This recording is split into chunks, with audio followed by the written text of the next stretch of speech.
राम राम मंडळी. तर आज ठरलंय रोज रोज घरचं जेवण खाऊन आयुष्य बोरिंग नाही करायचं, म्हणून आज मी थेट आली आहे हॉटेलमध्ये जेवण करायला. हा जर ब्लॉग माझ्या मम्मीने बघितला तर अशी धुलाई होईल जसा धोबी आपले कपडे धुतो. सो जाऊ द्या, ते नंतरची नंतर बघू. हॉटेलमध्ये आल्यावर एक वेगळाच कॉन्फिडन्स आला, पण मेनू कार्ड हातात घेतल्यावरती कॉन्फिडन्सपेक्षा बजेट इम्पॉर्टंट आहे. बराच विचार करून ऑर्डर दिली.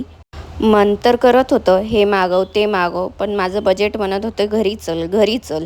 ऑर्डर दिली आणि काय करू हा विचार करत बसली, तेवढ्यात ऑर्डर आली. डिश बघून तर तोंडाला पाणी सुटले आणि पोटात असे उंदीर उड्या मारू लागले. एवढी ऑर्डर दिलेली की विचार आला की एवढं खरं मी खाईल का. खायला सुरुवात केली आणि आजूबाजूला कोण आहे कोण नाही ते बघितलं सुद्धा नाही. खूप क्राऊड होता, सगळी माणसं, पण मी एकटीच भूतासारखी तंगडी तोडत होती. खाण्याबाबतीत एवढा कॉन्फिडन्स की कोण बघतंय कोण नाही ह्याचं काहीच घेणं देणं नाही. तो परत त्याने प्लेट चेंज केली आणि परत मी बिर्याणी मागवली. बिर्याणीची टेस्ट होती ओके ओके. एवढं खाल्लेलं नंतर त्याने फिंगर बाऊल आणून दिला. मस्तपैकी हात वॉश झाले आणि राहिलेलं सर्व पार्सल घेतलं.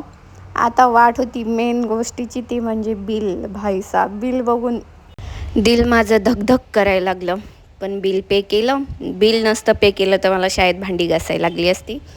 आणि असाच माझा हा स्वतःसोबत केलेला एक हॉटेलचा प्लॅन आजचा सक्सेस झाला. भेटूया पुढच्या ब्लॉगला. Bye bye.